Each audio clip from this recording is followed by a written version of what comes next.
Omwana wa Katonda mwagalwa, erinnya lya Mukama waffe lyebazibwe, kubanga atubedde nate n'atuwa omukisa guno okusinkana okuyita ku mayengo g'empewo, tusobole okwongera okuyiga n'okutambuza ka meeting yaffe.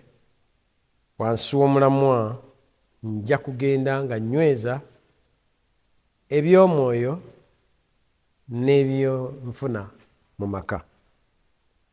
Bwe twawunzikidde twabadde tulabye ebika by'abazadde, abazadde aba Life Guard, abazadde aba Railroad, abazadde ba Disciple Makers, ne bazadde ba Ocean Wave, abalinga amayengo abatatereera. Twebaza Katonda nti Mukama azze ng'ateekawo abazadde abasobola okubinyweza abaana baabwe n'okubateekateeka olw'okufuuka abafuula abalala abayigirizwa. Nsaba nga neegayirira Mukama nange ayongere okumbeera, ayongere okunnyamba, ampe ekisa nsobole okubeera, neyongere okubeera omuzadde afuula abaana bange weewaawo n'ekkanisa ya Katonda gyampadde okusobola okugifuula ey'abayigirizwa.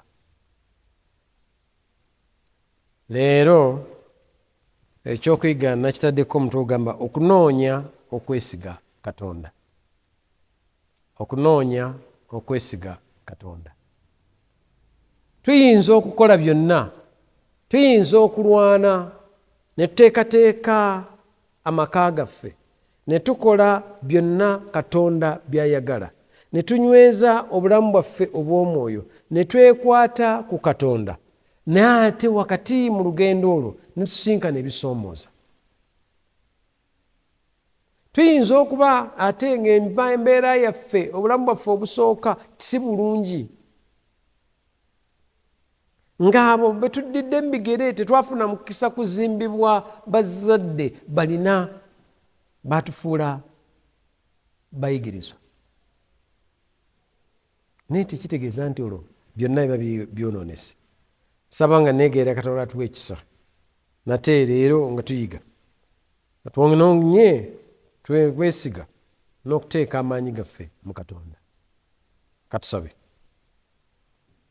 Taata omulungi, Taata ow'ekisa, Taata ow'okusaasira, Katonda obuyinza, nsaba nga neegayira nte gw'abadde naffe mu nnaku zitukubye amabega okuyita mu mayengo gano ng'oyogera naffe okuyita mu kigambo kyo mu meeting yaffe eno ey'ovakyo, twegayidde ne leero jangu otuyigirize, twegayidde ne leero jangu oyogere gye tuli, twegayidde ne leero Taata kwata ku magezi gange, kwata ku bwongo bwange, ku mimwa gyange, bwe naba njogera eri omuddu wo n'eri omuzaana wo, ebigambo binayogerwa bikole amakulu era bizimbe obulamu bwange n'obubwe olw'okuteekateeka n'otusaanyiza obulamu obutaggwaawo mu Kristo Yesu Mukama waffe.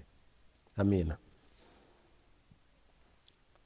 Njagala omperekereko mukwano gwange n'emwannyinaze mu kitabo ky'ebyomumirembe essuula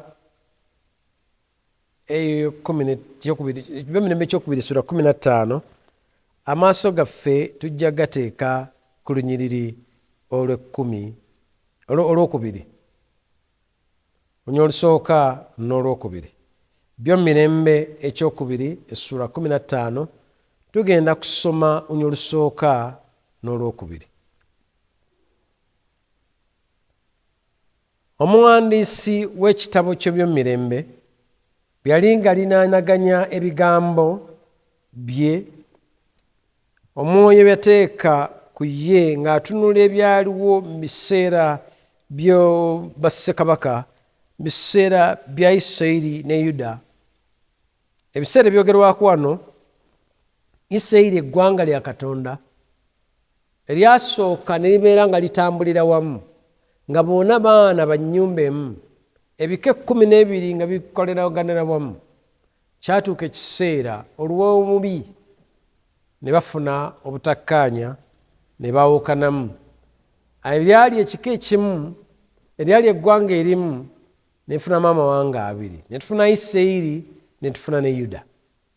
Yuda ng'akolebwa basically ebika bibiri, ekika kya Yuda n'ekika kya Benyamini. Ebika ebirala nabyo 10 n'ebeera oludda luli. Basinkana ebisoomooza mu bulamu byali bingi. Obulamu bwabwe bwatambula nga bujjudde ebiwonvu n'obukko.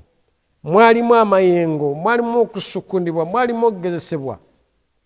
Naye tukyali, saagala weerabire muganda wange ne mwannyinaze, tukyali ku mulamwa okunyweza obulamu obw'omwoyo n'ebyofuna mu maka.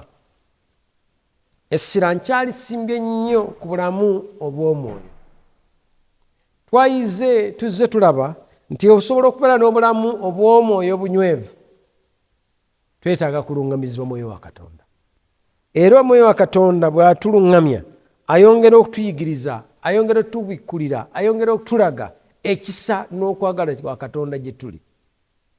Omwoyo wa Katonda bw'abukala mu bulamu bwaffe atubikkulira n'atulaga nga Katonda waffe afaayo nnyo olw'obulamu bwaffe. Katonda waffe ayagala okuba n'enkolagana naawe nange. Ate bw'aba akolagana naffe ng'abantu. Bw'akolagana nange ng'omuntu nemba n'enkolagana ennungi naye, ate enkolagana eyo gye nina efuuka mukisa eri abanneetoolodde. Leero mu kitabo kino eky'Emirembe bwe tugenda okujja ekyokuyiga kyaffe okunoonya n'okwesiga Katonda, tugenda kutunuulira omu ku bakabaka ba Isirayiri. Wabeerawo endowooza oluusi nti bannabyabufuzi bano tebabina nnyo oluusi nkolagana na Katonda, tebaana budde bwa kwenyweza eri Katonda, babeera mu bizinesi ya byabufuzi. Tulina bandibadde abakristaayo abalungi bangi abayingidde ebyobufuzi, naye ebya Katonda ne babisuula mu gguluka. Kisoboka okugeraageranya, okugatta obulamu obw'ebyobufuzi n'okusinza Katonda. Njagala twale ekyokulabirako kya Asa.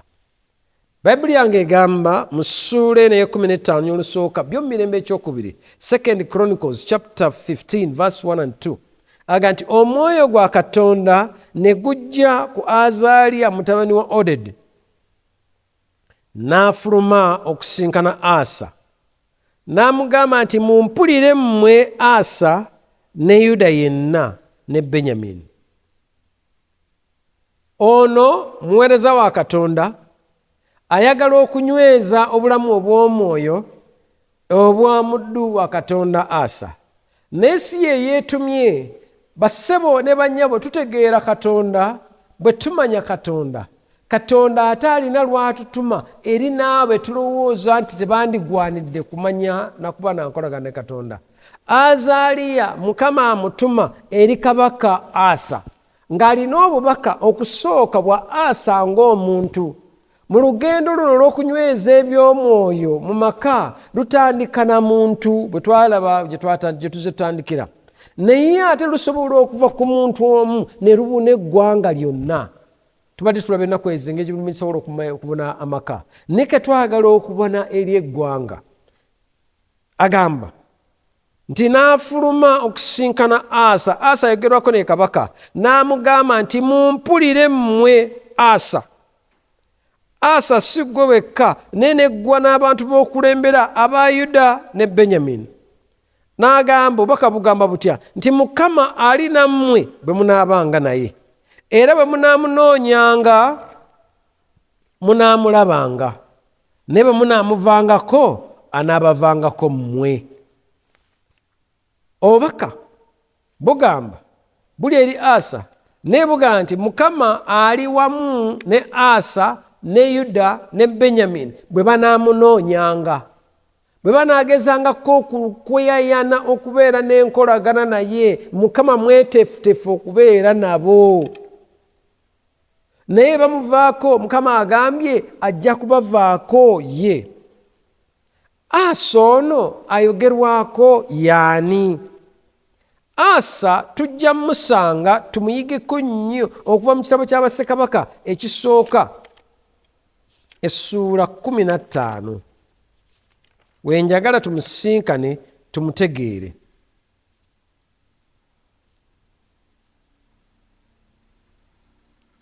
Bassekabaka ekisooka essuula 15.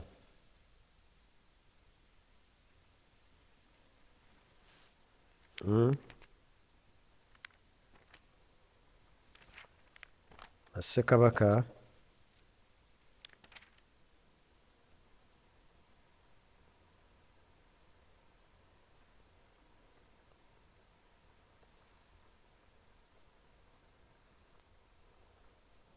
agamba bw'ati: Asa ono yali kabaka owookusatu owa Yuda oluvannyuma lw'okwawukana kwa Yuda ne Isirayiri. Era kigambibwa nti Asa yafuga wakati w'omwaka 911 ne 807 nga Kristo nazaalibwa. Bw'obalaabala yafugira emyaka 41. Bayibuli emwogerako nga yalina nnyina, ne nnyina erinnya lye yali Maaka. Agattako mangu nti muwala wa Abusalomu. Bayibuli emwogerako neegamba nti Asa ono yakola ebyali mu maaso ga Mukama ebirungi. Yakola ki? Nti Asa mulembe gwe gwali muzibu nnyo, nti waaliwo ebisoomooza bingi, nemu byali bisoomooza eggwanga lye. Mwalimu abaalyanga ebisiyaga, abasajja n'abakazi. Mwalimu abaprostitutes, abeetunda bangi. Mwana watu nga baweereza mu yeekaalu ya bifo ebisinzibwamu eby'abalubaale. Asa ono ayogerwako bw'onooba omusomyeko nti yaggyawo ebifaananyi byonna abo abaamusooka bye baali bakoze. Asa mwagala omwogerako tugambye nti okunoonya n'okunyweza n'okwesiga Katonda. Okunoonya n'okwesiga Katonda. Asa omukaweefube we mu kunyweza eby'omwoyo eby'obulamu bwe n'eby'abantu beri akulembera, yakola ebyali mu maaso ga Mukama ebirungi. Mu byo bye yalaba nga byali si birungi, yagoba bonna abaalyanga ebisiyaga mu nsi ye, abakazi n'abasajja. N'agoba abaali beetunda, bamalaaya, banneeko abaali ekiseera ekyo. Waliwo tunula ebintu ebitwetolodde olwaliro ne tulowooza nti bisoose leero, bibaddewo emyaka gyonna. Omulabe Sitaani tazikiza, omulabe Sitaani takoowa, ne bw'omugoba wano asigala buli mulembe bulembe aleetayo obukodyo obupya. Tubonaabona leero tugamba nti abantu ebisiyaga bifuuse ebisiyaga, n'ensi tandise okutwawula kubanga baagala tubirye, abaana ffe babirye, babayingizeemu, baboonoone. Naye byaliwo. Asa ono ku mulembe gwe byaliwo mu kunyweza eby'omwoyo. Abaali babirya n'abagoba, abaali beetunda n'abagoba. N'aggyawo ebifaananyi byonna abaamusooka. Teyagoberera nti olw'okuba banna abadde bansoose, abadde bakabaka wano badde babigoberera, nange kabigo. Nedda. Tokolanga kintu mukwano gwange naye muganda wange, mwannyinaze, gwandaba naawe ampuliriza, tokolanga kintu kubanga abalala bakikola, abadde babikola. Asa mu lugendo lwo lw'okunyweza eby'omwoyo mu maka ge, amaka ge gano bye bufuzi bw'alina. Wano njogera ku bakulembeze bonna Mukama bawadde ekisa bakulembere obuweereza mu ggwanga lino, mu bifo eby'enjawulo, mu organization, mu company, mu makanisa. Twale ekyokulabako kya Asa. Tunoonye ate twesige Mukama. Obwesige bwe bwali luddawa? Agambye nti n'aggyawo ebifaananyi byonna abaamusooka bye baali bakoze. Wulira, Asa musajja muzibu nnyo. Bayibuli egamba ti n'agoba nnyina ku bwakaddulubaale. Lwaki amugoba? maama ono newankubadde yakeera enkya n'amuzaala, maama yali akola ebitagwana mu maaso ga Katonda mu lugendo lw'okunyweza eby'omwoyo, mu lugendo nagambye okunyweza eby'omwoyo kuzimba nkolagana ne Katonda. bw'abaawo omuntu yenna ali mu makaago omulinako obuyinza asinzira wuwo asiri wansi w'obukulembeze bwo ate mwayagala okukola ebyaddate mugobe. Asa n'agoba nnyina ku bwakadulubaale. Lwaki? Kubanga yali akoze ekifaananyi kya Katonda omukazi ow'oluzaalo era agaba enzaalo, n'akisimba mu lusenyi olw'e Kidroni. Asa n'anoonya Katonda. Emboozi eno eri mu Bassekabaka esangibwa n'ebyomulembe 14 eri we twabadde. Agamba bw'ati mu 14 agamba ya Asa ali obwakabaka ng'addira kitaawe mu bigere. Olunyamirembe ekyokwesibwa 14 olunya olusooka aga nti Abiya ne yeebakira wamu ne bajjajjaabe ne bamuziika mu kibuga kya Dawudi. Asa mutabani we n'afuga mu kifo kye. Mu mirembe gye ensi neetererera emyaka 10. Mu mirembe gye nga neegomba kiwandiikibwe mu byafaayo ti mirembe gyange we nabeera taata w'abaana bange, we nabeera mu kifo Mukama mwantadde okubeera, waaliwo okutereera, waaliwo okugenda mu maaso, waaliwo okunyweza enkolagana ne Katonda. Agamba nti mirembe gye ensi neeterera. Agamba nti olwokubiri Asa n'akola ebyo byali mu maaso ga Mukama Katonda we birungi era eby'ensonga. Mukwano gwange, Mukama alina obuvunaanyizibwa bwakutaddemu mu lugendo lwo n'okunyweza eby'emwoyo. Katonda wakutadde, waliwo okunyweza enkolaganayo n'ey'abantu. Okola ebyo ebiri mu maaso ga Mukama ebirungi era eby'ensonga. Oba okola lwakwegasa gwe, okola nga gwe bw'oyagala, onoonya Katonda kyagamba mu kigambo kye, ekyo kyokola. Asa kino kyeyakola mulembe gwe, yanoonya okuzimba, yanoonya Katonda ne yeesiga Katonda. Amaanyi gaali luddawa? Tegaali mu magye mangi gaalina, tegaali mu byakulwanyisa bingi, tebyali mu maminisita be, tebyali mu bantu balala, naye obwesige bwe yabuteeka mu Mukama Katonda. Ng'okulembera amakaago, ng'okulembera famire eyo, ng'okulembera bizinesi eyo, ng'okulembera organization eyo, obwesige bwo buli luddawa? Ng'oyagala obuwanguzi, nga njagala obuwanguzi, obwesige bwange nina buteeka mu Mukama Katonda wange. Ulira agambye Asa ti Asa n'akola ebyali mu maaso ga Mukama Katonda ebirungi era eby'ensonga, kubanga yaggyawo ebyoto byonna ebyabannaggwanga n'ebifo ebigulumivu, n'amenya empagi n'atemaatema ba Asera. Asera kyali kibumbe kya Katonda. N'alagira Yuda, olunya olw'okunaana olunsanyusa nnyo, ti n'alagira Yuda okunoonya Mukama Katonda wa bajjajjaabwe n'okukwata amateeka n'ebiragiro. Mu lugendo lw'okunyweza eby'emwoyo nteekwa okulagira abantu abali wansi wange, nteekwa okubakubiriza, nteekwa okubakulembera. Osaanidde okukulembera abantu abo ng'obatunuuliza mu kunoonya Katonda n'okuteeka obwesige bwe mu Katonda. Totiriranga kigambo kyonna. Nyweza enkolaganayo ne Katonda, nyweza enkolaganayo abakwetolodde ne Mukama Katonda wo. Ulira. N'alagira Yuda okunoonya Mukama Katonda wa bajjajjaabwe n'okukwata amateeka n'ebiragiro. Era n'aggyawo mu bibuga byonna ebya Yuda ebifo ebigulumivu n'ebifaananyi eby'enjuba, obwakabaka bwe ne butereera mu maaso ge.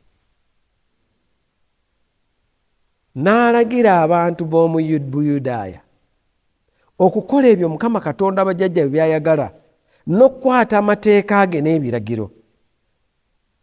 Mukama atusaasire nga tunyweza ebyobulamu obw'omwoyo obw'amaka.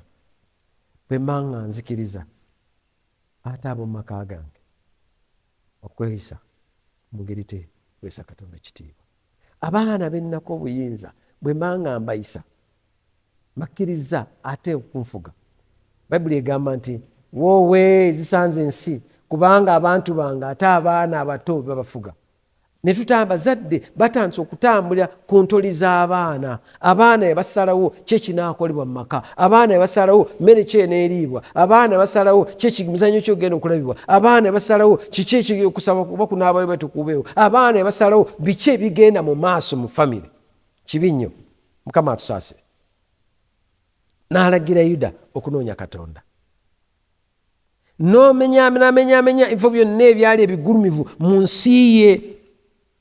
Bifo ki ebigulumivu ebizze mu bulamu bwo, bifo ki ebigulumivu ebiri mu famire yo, bifo ki ebiri mu ebigulumivu Sitaani byatadde ku mulimu gwo gy'okola. Nsaba Katonda ansaasire, nsaba Katonda akusaasire, tutwale ekyokero kya Asa tubijjewo, tubimenyeemenye.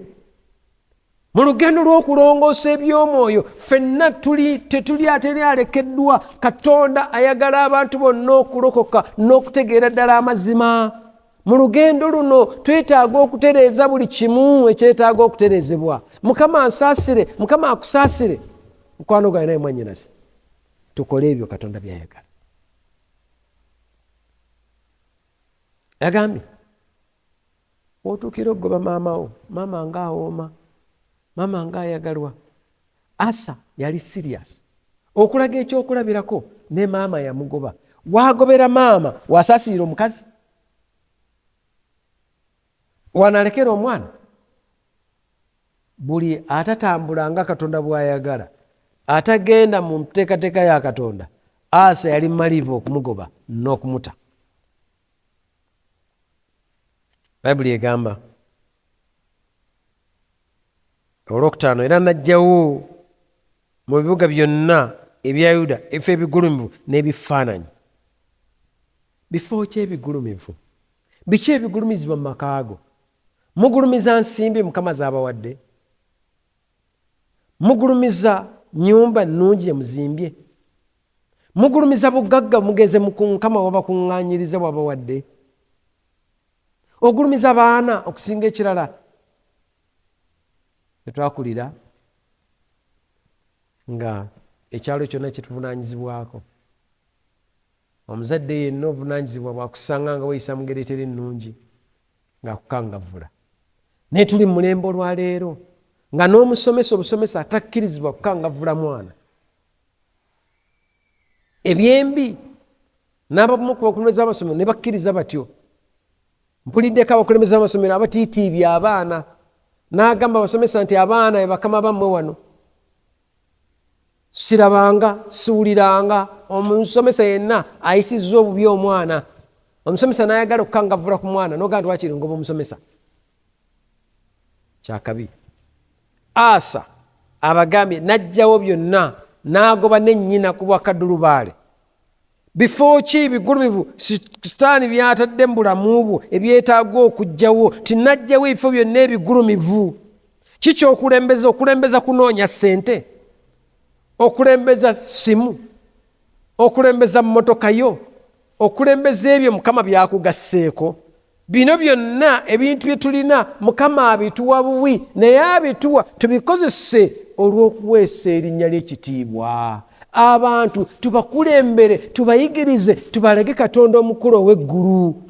Kyava agamba Pawulo nti obanga mulya, obanga munywa, obanga mukola ekintu kyonna mulimu obukulembeze bwakuwadde, ekintu kyonna mulimu bizinesi Mukama zaakuwadde, ng'oddukanya bizinesi eyo, ng'oddukanya omulimu ogwo, ng'okola awo Mukama waakutadde okukola, noonya ekiri kigendero kikulu mu kunyweza obulamu obw'omwoyo, kwe kunoonya okusitula Katonda.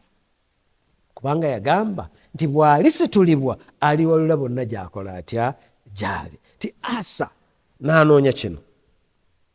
Ulira olw'omukaaga Bayibuli yange egamba ti n'azimba ebibuga ebiriko enkomera mu Yuda, kubanga ensi yali eteredde so terina ntalo mu myaka egyo, kubanga Mukama yamuwa okuwummula.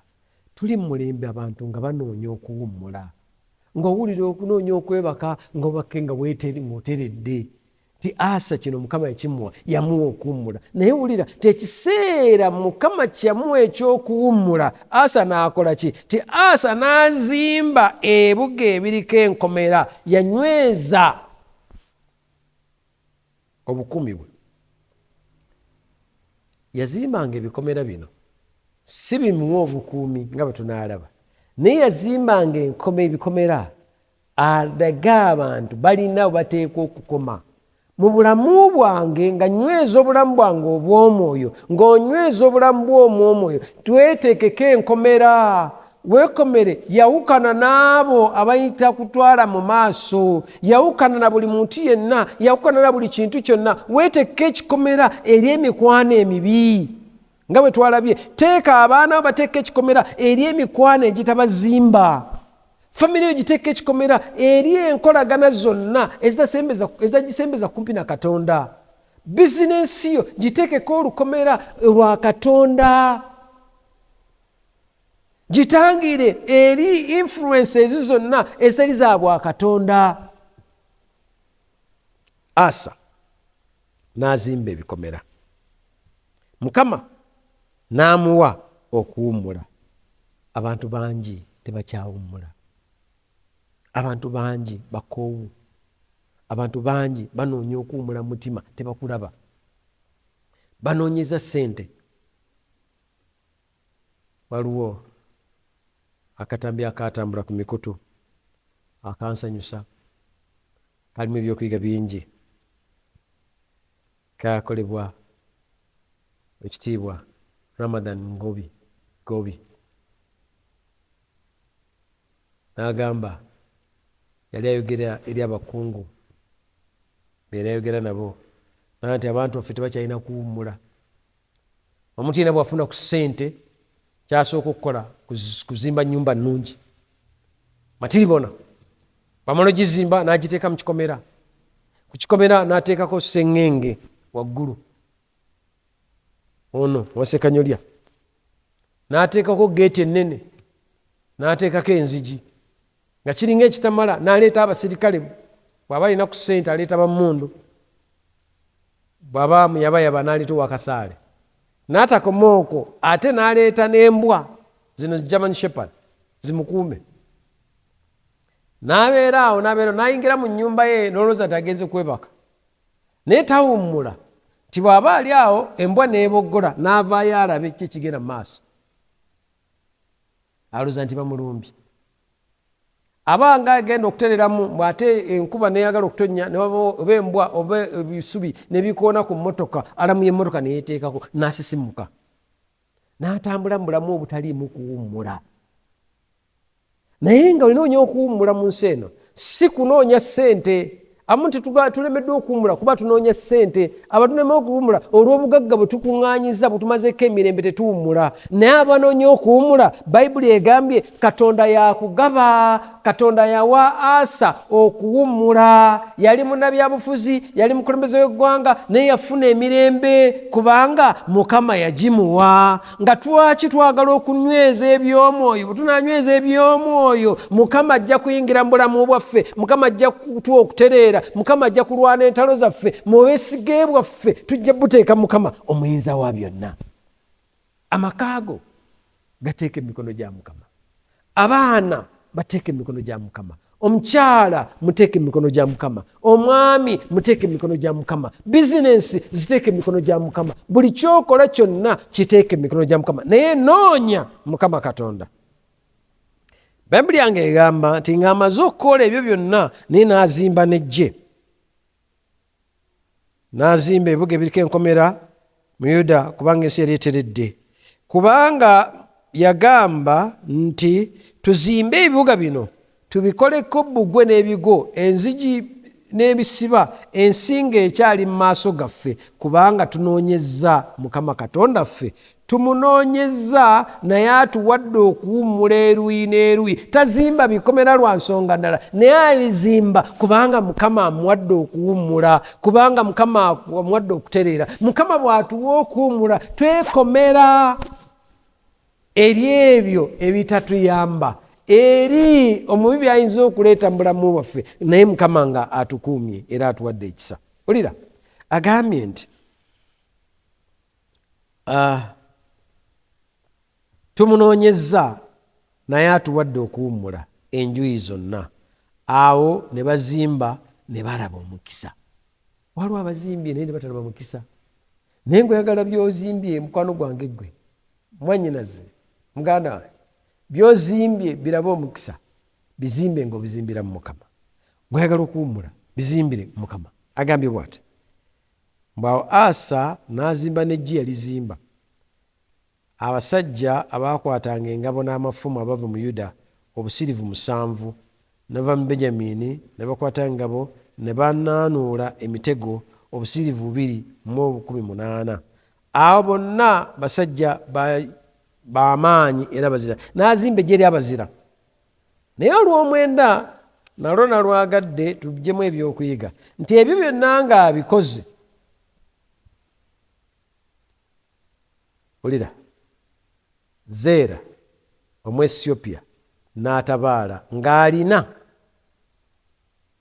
eggye kakadde n'amagaali 300 n'ajja e Malesa. Asa tekitegeeza mukwano gwa kye tuyiga wano, tekitegeeza nti bwe twenywereza Mukama omulabe ajja kutuvaako. Sitaani nabagamba luli nti sitaani ye muntu atapowa, tazikiza ng'enjogera avuka bwegamba, asigala anoonya mikwesese wayinza okuyita, asigala akuyigga, asigala akunoonyerezaako alabe wa wayinza okutuddamu okulumbira akujje mu bukuumi bwa Mukama. Badde ngamba Peetero yagamba nti mulabe omusitaani atambulatambula ng'empologoma ewuluguma ng'anoonya gwanaalya. Awuluguma buli kaseera, awuluguma leero okuyita mu byenfuna, awuluguma okuyita mu maka, awuluguma okuyita mu by'omwoyo, awuluguma okuyita mu bizinesi, awuluguma okuyita mu baana, awuluguma okuyita mu baami baffe, awuluguma okuyita mu bakyala baffe, awuluguma okuyita mu b'eŋŋanda n'eb'emikwano. Buli wamu awulugumirawo. Naye bw'oba ozimbye ebisenge byongo binywezezza mu Mukama Katonda waffe, teri kigenda kukunyeenya. Kyevudde tugamba nti omutugale okunoonya n'okwesiga Mukama. Bw'onooba onoonyezza ne weesiga Katonda wo, Mukama agenda kukuwanguza. Asa n'akola ebiri mu maaso ga Mukama. Kituufu tuli mu kaseera abaana baffe mugenda kukola bibuuzo abamu. Senior 4 batandika omwezi guno ogutandika ng'ennaku z'omwezi 16. Mangu nnyo abapise bajja kukola ne Senior 6 bajja kutandika ebibuuzo. Okweteekateeka kirungi, naye ate okwesiga Katonda nakyo kirungi nnyo. Okuva mu famire ennungi engagga kirungi, naye ate okwesiga Katonda kisingako obulungi. Olira Asa n'akola ebyali musuubirwamu, naye newankubadde yali yenywezezza mu maaso ga Katonda, sitaani yalumba. Wulira, sitaani bw'alumba Asa akola atya? Kyensinga okwagalayo, Bayibuli yange egamba bweti nti Asa ng'Azeera alumbye n'akakadde k'abasirikale n'abamagale 13 ab'amaanyi okusinga balowooza agenda kunyeenya okukkiriza n'obwesige bwa Asa. Bayibuli yange ati awo Asa n'afuluma okumusisinkana. Ne basimba ennyiriri mu kiwonvu Zefasa e Malesa. Ulira Asa agenda nepositioninga, agenda waateekeddwa okubeera.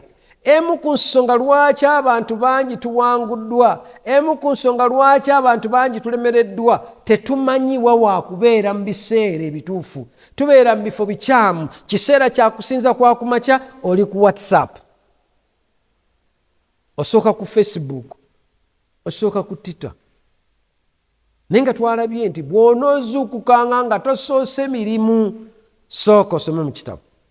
Asa yagenda, ne bw'agenda kikyakola we yali. Bulinyolo 11 lugamba nti awo Asa n'akaabira Mukama Katonda we. Agenze ku lutalo ne tafulumya kasaale konna, talwana lutalo lwonna, naye yeesooka kwewonga mu mikono gya Katonda. Mu lutalo olwo olw'okunyweza eby'emwoyo ne bw'osisinkana okusoomooza okufaana kutya, sooka weenyweze mu mikono gya Katonda. Sooka oyanjule Katonda ebikulumbye, mutegeeza Katonda wa w'olemereddwa basemeddwa. Tegeeza Katonda kusomooza kikwoyitamu, maka, byanfuna, baana, bazadde, mikwano, bizinensi.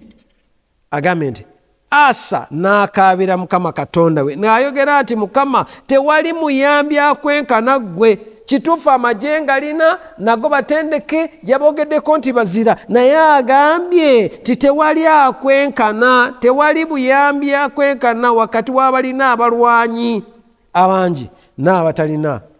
Tuyambe ayi Mukama Katonda waffe, kubanga tukwesiga.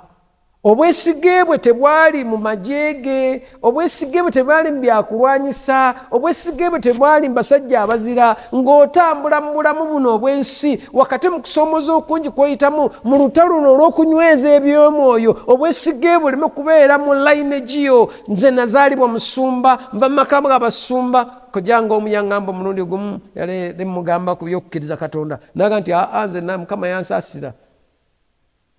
Bwali batwala abasiraamu nawasa omukyala musiraamu, nze ndi Protestant, gwe oli mutabani wange oli Museveniside, gwe gundi Mukatuliki, wonna ninayo nasimbayo dda emirandira. Nedda, obulokozi bwaffe temuli mu bantu abo nabiki be balina. Obulokozi bwaffe buli mu kwesiga Katonda. Asa agambye nti n'akaabira Mukama n'amugamba nti tewali muyambi akwenkana nga ggwe wakati w'abalina abalwanyi abangi n'abo batalina. Asa yeerabanga atalina kantu, ne bw'obanga olina kyokozeewo obwerabe mu maaso ga Katonda tolina kw'olina, n'obwo bw'olina Mukama yakwadde ekisa obufune. Katonda Asa agambye nti se tuve tetulina. Wulira, n'amugamba atya,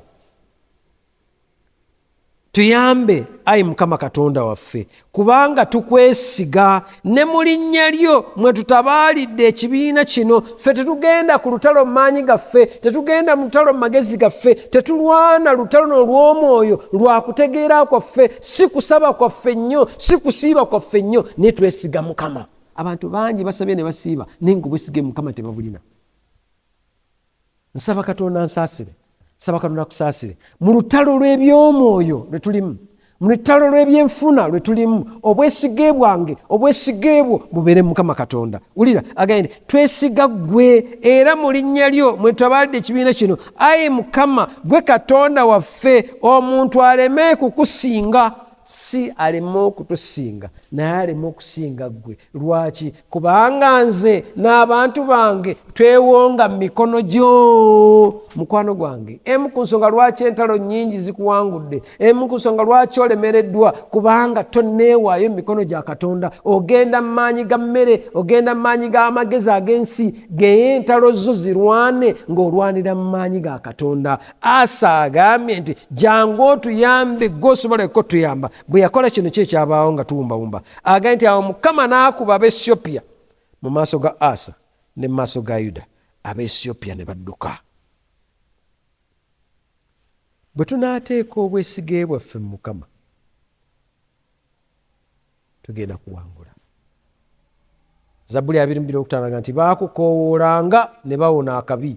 Olina akabi konna k'oyitamu mu ntalo n'ebyokunyweza eby'omwoyo n'ebyenfuna, waliwo okusoomozebwa kwonna kw'oyitamu. Ti bwe tukoowoola Mukama tuwona akabi. Tebakwesigiranga bwereere.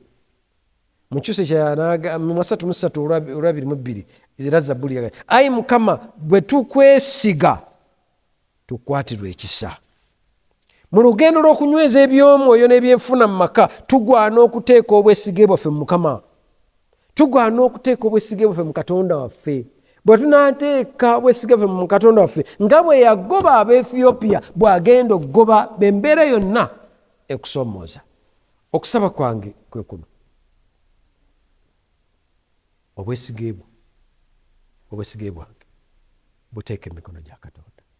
Abaana bo bayinza okuba balaluse. Twabyogeddeko eby'abaana, neyogama musumba, nze abange baayitawo dda. Kyalo yankubidde essimu nti ffe abayina abaayitawo edda tukole tutya, ate nga baliko tebitegeerekeka. Abaana bateeke emikono gya Katonda. Abaana basabire, abaana bawonge. Olutalo luteeke emikono gya Katonda. bw'onaateeka olutalo mu mikono gya Katonda, Katonda agenda tulwanirira n'ekisinga byonna agenda tuwanguza. Lwaki tomukowoola nate? Lwaki tomuyita? Lwaki Katonda wo muganda wange ne mwannyinaze tomwanjulira ebizibu byo? Lwaki tobitwala wali ebigere bya Yesu? Njagala okukoowoola. Simanyi by'oyitamu, simanyi ntalo ki, bazeera bameka bakulumba, simanyi kusoomoza ki kw'oyitamu, simanyi obulamu bw'amaka go buyimiridde butya, amaka gasoomozebwa kyenkanawa, simanyi eby'omwoyo byo bisoomozebwa kyenkanawa. Naye amawulire amalungi genna ge gano nga tugenda okusaba nti bwe twekwata Katonda waffe atulwanirira, bwe twekwata Katonda waffe atuwanguza, bwe twekwata Katonda waffe atuyimirizaawo, bwe tusaba Katonda waffe ne tumuteeka olutalo lwaffe mu mikono gye alwana n'awangula. Oyo gwe nsaba oteekemu obwesige bwo. Nja kwongera okukusabira, naye ate nsaba naawe weesabire. Saba Katonda ayingire mu bizinesi zo, ebyenfuna biroke bitereere, akuwa amagezi butya bw'oyinza okuvuunuka okusoomoza kw'ebyenfuna, akuwa okumanya kiki ky'oteekeddwa okukola, kiki ky'oteekwa okwongera mu bizinesi yo. Bizinesi gikwate giteeke mu mikono gya Katonda. Zaburi 17 aga nti Mukama bw'atazimba abazimba bateganya bwereere. Bizinesi ojja gipampingamu ssente, ojja giteekamu byonna, naye bwe tozimbye wamu ne Mukama tojja kuwangula. Asa byonna yabiteeka mu mikono gya Katonda, yawangula. Nsaba Mukama akuwa ekisa, nange ampe ekisa. Entalo zange zonna ziteeke mu mikono gye, ontalo zo zonna ziteeke mu mikono gye, ebikusoomoza byonna biteeke mu mikono gye, ajja kukuwangulira. Mukama akuwa ekisa. Katusabe. Taata ow'ekisa, Katonda ataggwaawo, nga mukisa munene gwe tulina ffe okubeera naawe okubeera Katonda affe. Oli Katonda atulaba, oli Katonda atumanyi, oli Katonda bwe tuteeka obwesige bwaffe ne tukunoonya otusuubiza nti tunaakulaba, bwe tewasuubiza Asa, naye n'otugamba nti ate bwe tunaakuvaako naawe olituvaako. Kiddira eri Katonda ffe okukuleka, ate tunaagenda eri ani? Ani atutegeera? Ani amanyi ebizibu byaffe? Ani asobola okulwana entalo zaffe? Twegezezzaako okwerwanira naye ne tutengejjera busa, naye gwe bw'otulwanira abalabe ffe bonna badduka. Goba abalabe bonna abali mu bulamu bw'omuddu wo, goba abalabe abali mu bulamu bw'omuzaana wo. Mubeere okuteeka obwesige bwe mu ggwe, mumwanirire n'omukono gwo ogw'ekisa ogw'amaanyi. Ekisa kyo, obulungi bwo, okusaasira kuno okwagala kwo bibeere naye leero na bulijjo. N'omukisa gwo Katonda Kitaffe, Omwana n'Omwoyo Omutukuvu gubeere ku muddu oyo, gubeere ku muzaana wo, gubeere ku nze Katonda naffe, nga nyongera okukuweereza otuusa enkomerero. Ompanguza ensi eno, onsikise obulamu obutaggwaawo. Ne muganda wange ne mwannyinaze omukole bw'otyo, okuyita mu kisa kye n'ekisa ky'Omwana wa Yesu Kristo Mukama waffe.